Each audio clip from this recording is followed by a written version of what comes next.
1939-এর 1 September হিটলারের Germany Poland আক্রমণ করল। একই বছরের 7 এপ্রিল ইতালি আলবানিয়া দখল করে নিয়েছে। ফ্রান্স আর ইংল্যান্ড দেখল সামনে বিপদ, ওরা যে এবার ঘাড়ের ওপর নিঃশ্বাস ফেলছে। আর তো চুপ করে থাকা যায় না। ইংল্যান্ড আর ফ্রান্স যুদ্ধ ঘোষণা করল জার্মানির বিরুদ্ধে। শুরু হয়ে গেল দ্বিতীয় বিশ্বযুদ্ধ। 1941-এর 22 জুন জার্মানি সোভিয়েত রাশিয়া আক্রমণ করল। রাশিয়া একাই জার্মানির বিরুদ্ধে লড়ছে। রাশিয়ার রাষ্ট্রপতি স্তালিন ইংল্যান্ড, আমেরিকা সহ ফ্যাসিবাদ বিরোধী দেশগুলোকে বললেন, আমাদের সাহায্য করো, সৈন্য, অস্ত্র, রসদ দাও। আমেরিকা সরকার খুব একটা গা করছে না। এই যুদ্ধে তাদের তো সরাসরি ক্ষতি হচ্ছে না, কিন্তু আমেরিকার ভেতর বিভিন্ন লোকজন সোভিয়েত রাশিয়াকে সাহায্যের দাবিতে আন্দোলন শুরু করলেন। এদের সমর্থন করলেন পল রোবসন। তিনি তো এমনিতেই সমাজতান্ত্রিক সোভিয়েত রাশিয়া সম্পর্কে উচ্ছ্বসিত। তার উপর সেই দেশ অন্যায়ভাবে আক্রান্ত। আমেরিকা সোভিয়েত রাশিয়াকে এমনিতেই শত্রু মনে করে। কেন? না, ওরা গরিবের পক্ষে কথা বলে, বড় লোকদের পক্ষে নয়।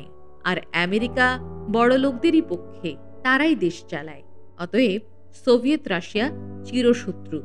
আর আমেরিকার ভেতরে যারা সোভিয়েত রাশিয়া, সমাজতন্ত্র ইত্যাদির পক্ষে কথা বলে, তাদের সন্দেহ করে সরকার।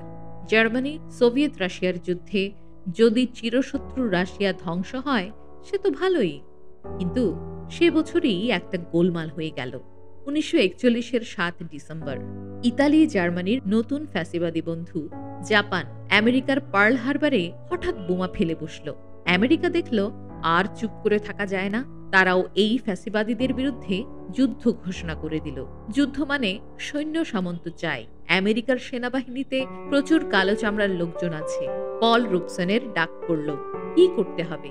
না, তুমি এদের উৎসাহ দাও। কালো মানুষদের কাছে শ্রদ্ধেয় পল রোবসন। তার কথা তো কালো মানুষরা শোনে।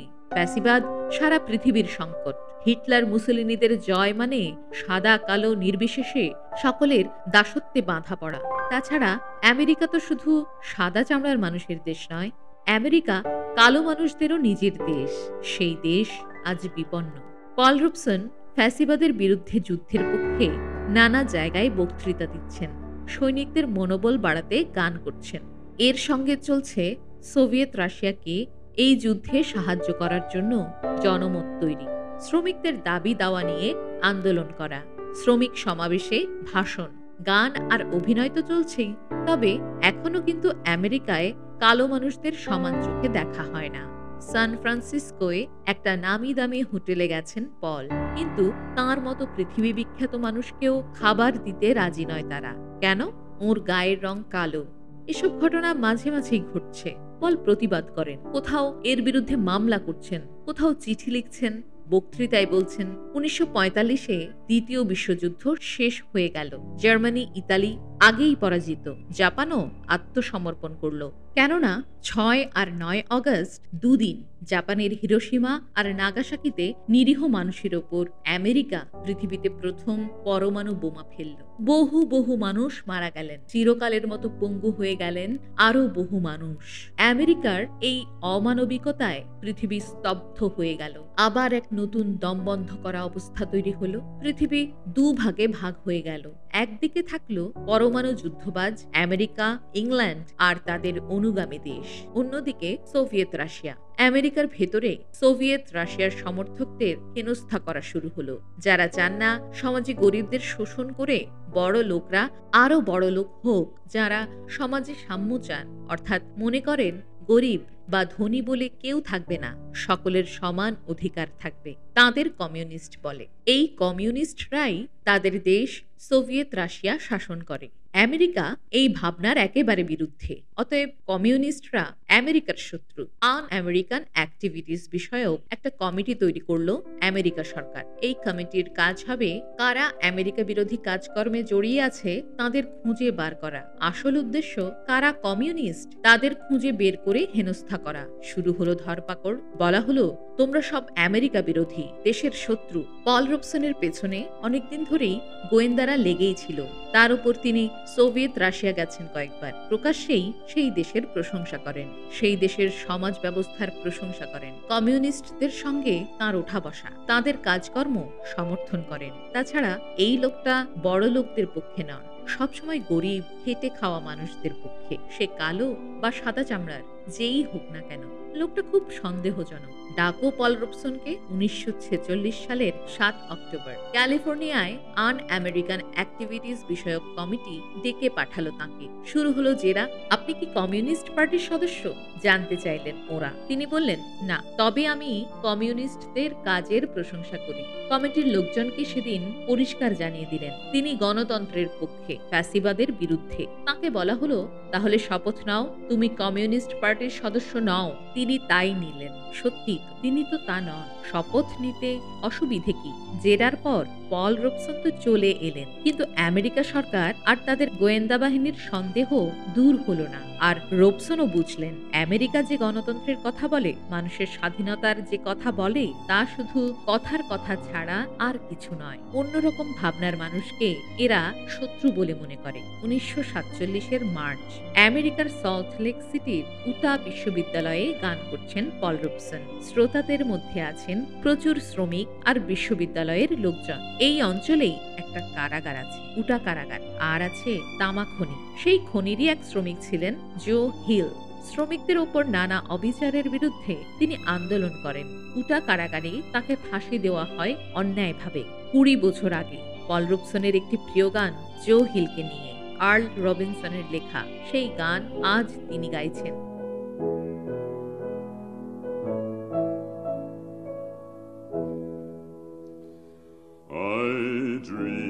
I saw Joe Hill last night, alive as you and me. Says I, but Joe, you're 10 years dead. I never died, says he. I never died, says he. In Salt Lake City, Joe says I am standing by my bed. They framed you on a murder charge, says Joe, but I ain't dead, says Joe, but I ain't dead. The copper bosses killed you, Joe. They shot you, Joe, says I. Takes more than guns to kill a man, says Joe. I didn't die, says Joe. I didn't die. And standing there as big as life, and smiling with his eyes, says Joe, what they can never kill, went on to organize, went on to organize. From San Diego up to Maine, in every mine and mill, where workers strike and organize, it's there you'll find your hill. It's there you'll find your... শেষ হলো গান।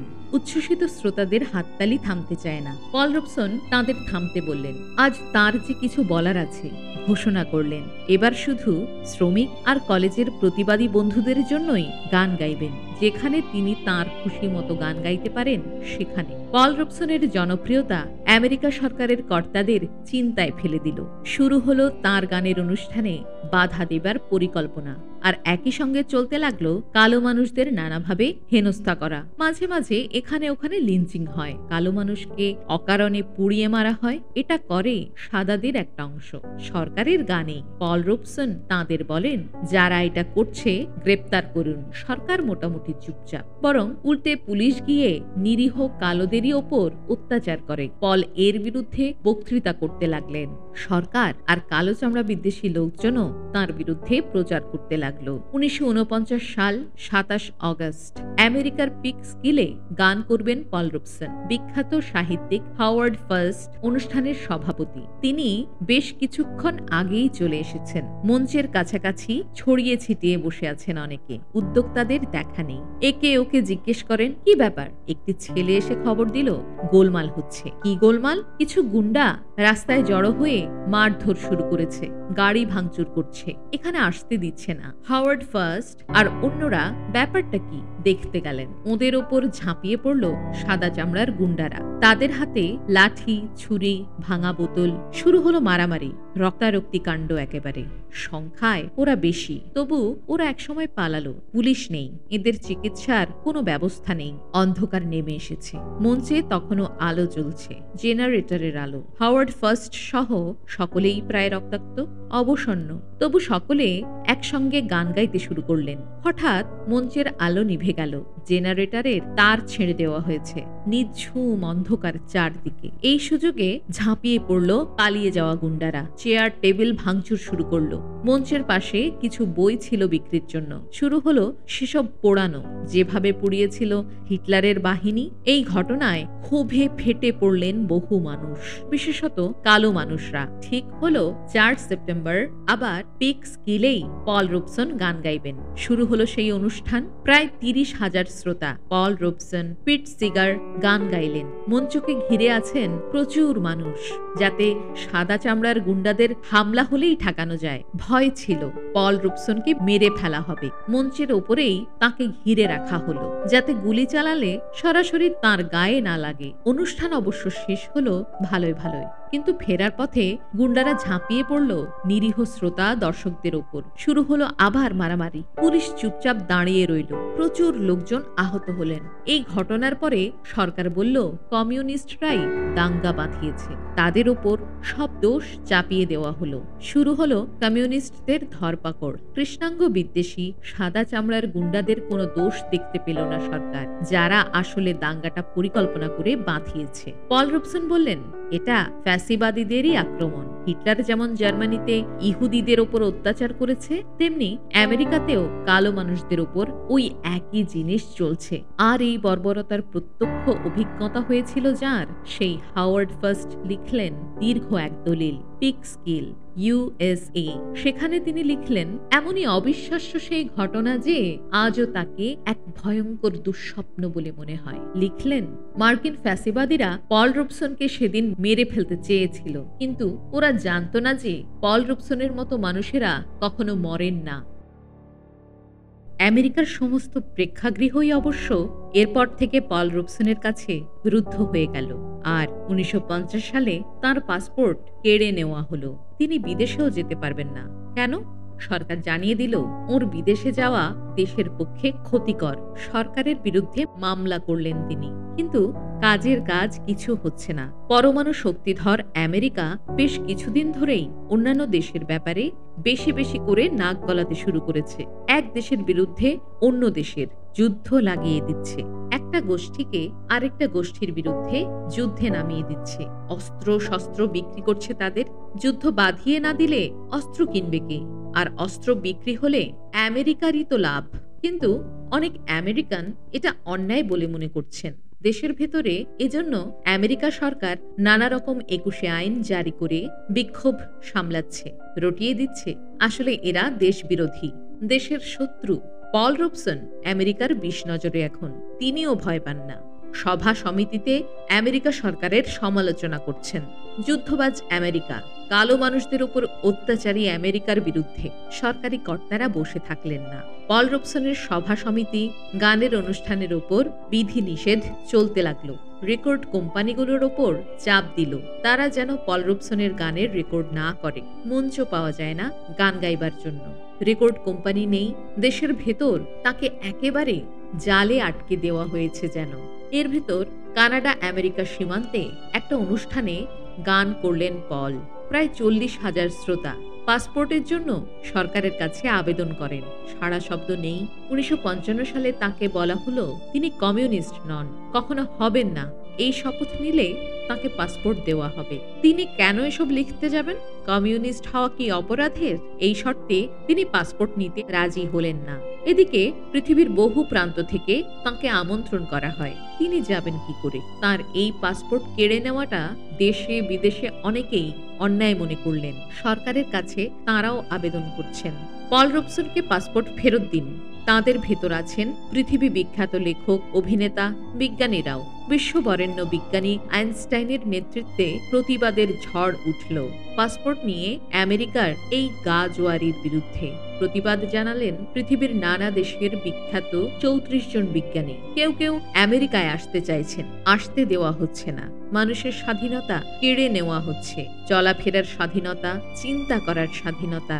Einstein এটাই বা মেনে নেবেন কেন? তিনি যে দেখেছেন হিটলার বাহিনী কিভাবে তার দেশ জার্মানিকে ধ্বংসের দিকে ঠেলে দিয়েছিলেন, তাকেও যে নিজের দেশ ছেড়ে চলে আসতে হয়েছিল। যে কোনো ন্যায্য প্রতিবাদী মানুষ তার স্বাভাবিক বন্ধু, যে কোনো শান্তিকামী মানুষের বন্ধু তিনি। পল রবসনের পাশে এসে দাঁড়ালেন আইনস্টাইন এবং অন্য বিজ্ঞানীরাও। পল রবসন এখন আর একা নন। এই যুদ্ধে তার পাশে এখন আরো অনেকে। তিনি অভিভূত। পল রবসন একটা লেখা লিখে তাদের অভিনন্দন জানালেন আইনস্টাইন ও অন্য বিজ্ঞানীদের এই প্রতিবাদে তিনি কতটা অনুপ্রাণিত। তিনি আহ্বান জানালেন প্রতিবাদ আরো তীব্র হোক, চারদিক থেকে উঠুক তার আওয়াজ। সেই প্রতিবাদের আওয়াজে সমস্ত বাধার দেওয়াল ভেঙে গুঁড়িয়ে যাক। 9 এপ্রিল 1958 সাল, 60 বছরের জন্মদিন তাঁর। জন্মদিন পালিত হলো বিদেশেও, বার্লিনে, মস্কোতে, বেইজিংয়ে। মার্কিন সরকারের চোখ রাঙানি সত্ত্বেও ভারতেও উদযাপিত হলো পল রবসন দিবস। অবশেষে একদিন আমেরিকা সরকার পাসপোর্ট দিতে বাধ্য হলো তাকে। এখন আর তার বিদেশে যেতে বাধা নেই। লন্ডন, মস্কো, জার্মানিতে গেলেন নানা অনুষ্ঠানে। সমস্ত জায়গাতে বিপুল সংবর্ধনা পেলেন। এই বছরই পাসপোর্ট পাবার 4 মাস আগে প্রকাশিত হলো তাঁর আত্মজীবনী হিয়ার আই স্ট্যান্ড বইটি। সেখানে তিনি লিখলেন তাঁর পূর্বপুরুষদের কথা, ছোটবেলার কথা, আমেরিকার কালো মানুষদের দুর্দশার কথা, সরকারি অন্যায় অবিচারের কথা। 1959 অসুস্থ হয়ে হাসপাতালে ভর্তি হলেন। সেরে উঠে আবার অভিনয়, গান, কখনো ভিয়েনা, কখনো অস্ট্রেলিয়া, কখনো নিউজিল্যান্ড। বহু দেশের বহু ভাষার লোকসঙ্গীত জানেন তিনি। সেসব মানুষ যে তার গান শুনতে চায়। এত পরিশ্রম শরীর যেন নিতে পারছে না। প্রায় 5 বছর বিদেশে কাটিয়ে দেশে ফিরে এলেন 1963 সালে। এখন বিশ্রাম, এখন আর গান করছেন না। কিন্তু মন যেন গর্বে ভরে উঠেছে। কালো মানুষদের জন্য যে লড়াই শুরু করেছিলেন তা যেন আপনা আপনিই চলছে। হাজার হাজার কালো মানুষ তাদের অধিকারের জন্য লড়ছেন। পল রবসন নিজে উপস্থিত হতে পারছেন না, তাতে কি? তার গাওয়া গান, তার কথাই তো এখন হাজার হাজার কালো মানুষের প্রেরণা। শুধু কালো মানুষ কেন, দেশে দেশে সারা পৃথিবী জুড়ে সমস্ত অত্যাচারিত, লাঞ্ছিত মানুষের প্রতিবাদের ভাষা এখন পল রবসনের গান। পল রবসনের এখন আর নিজের কোনো দেশ নেই। সারা পৃথিবীটাই তার দেশ। সারা পৃথিবীর গরিব মানুষরা তাঁর আপনজন। 28 অগস্ট 1964 সাল একটা প্রেস বিবৃতি দিয়ে পল রবসন জানালেন তাঁর শপথের কথা, তাঁর স্বপ্নের কথা। তাঁর শপথ কি? আমাদের জন্য আর চাবুক নয়, আর স্বপ্ন, উই শ্যাল ওভারকাম, আমরা করব জয়। সেই বিবৃতিতে জানালেন আমাদের এখনো আরো অনেক কিছু করতে হবে। কেননা কালো মানুষরা এখনো পুরোপুরি মুক্ত নয়, গরিব মানুষরা এখনো মুক্ত নয়, তারা যে এখনো বিপন্ন, মর। অনেক গর্ব নিয়ে সেদিন তিনি বলেছিলেন, কথা বলতে পারি না যে আমরা মুক্ত, কিন্তু বলতে পারি যে আমরা এগিয়ে চলেছি। আর আজ, এতদিন পর, আজও আমরা এগিয়ে চলেছি। 1965 সাল, অচেতন অবস্থায় তাকে পাওয়া গেল হাইব্রিজ পার্কে। হাসপাতালে ভর্তি করতে হলো। সেই বছরই ডিসেম্বরে স্ত্রী মারা গেলেন ক্যান্সারে। দেশে বিদেশে তাকে নিয়ে হইচইয়ের শেষ নেই। নানা জায়গা থেকে তাকে সম্মান জানানো হচ্ছে। এমনকি যে রাটগার্স কলেজে তার গায়ের রঙের জন্য অপমানিত হতে হয়েছিল, সেই কলেজের গান ও শিল্প বিভাগ এখন পল রবসনের নামাঙ্কিত। এর চেয়ে বড় জয় আর কি? কিন্তু বেশ কিছুদিন ধরে তিনি যেন অনেক চুপচাপ হয়ে গেছেন। 1976 23 জানুয়ারি পল রবসন চলে গেলেন। থেকে গেল তার স্লোগান, আমার গান আমার অস্ত্র। সব দেশের অত্যাচারীরাই ভয় পায় সেই অস্ত্রকে, আর তাই নিগ্রো ভাই আমার পল রবসন, নিগ্রো ভাই আমার পল রবসন, ওরা আমাদের গান গাইতে দেয় না। নিগ্রো ভাই আমার পল রবসন, ওরা আমাদের গান গাইতে দেয় না। নিগ্রো ভাই আমার পল রবসন, আমরা আমাদের গান গাই, ওরা চায় না, ওরা চায় না। আমরা আমাদের গান গাই, ওরা চায় না, ওরা চায় না। নিগ্রো ভাই আমার পল রবসন, নিগ্রো ভাই আমার পল রবসন, নিগ্রো ভাই আমার পল রবসন, ওরা আমাদের গান গাইতে দেয় না। নিগ্রো ভাই আমার পল রবসন, ওরা ভয় পেয়েছে রবসন, ওরা ভয় পেয়েছে রবসন। আমাদের রক্ত চোখে ভয় পেয়েছে, আমাদের দীপ্ত কণ্ঠে ভয় পেয়েছে, আমাদের কুচকাওয়াজে ভয় পেয়েছে রবসন।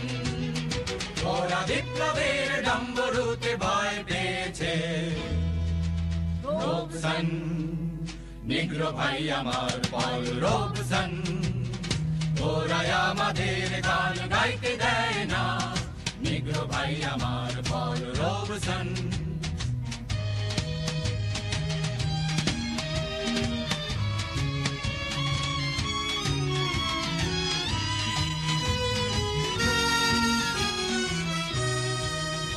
ওরা ভয় পেয়েছে জীবনে, ওরা ভয় পেয়েছে মরণে, ওরা ভয় করে সেই স্মৃতিকে, ওরা ভয় পেয়েছে দুঃস্বপ্নে।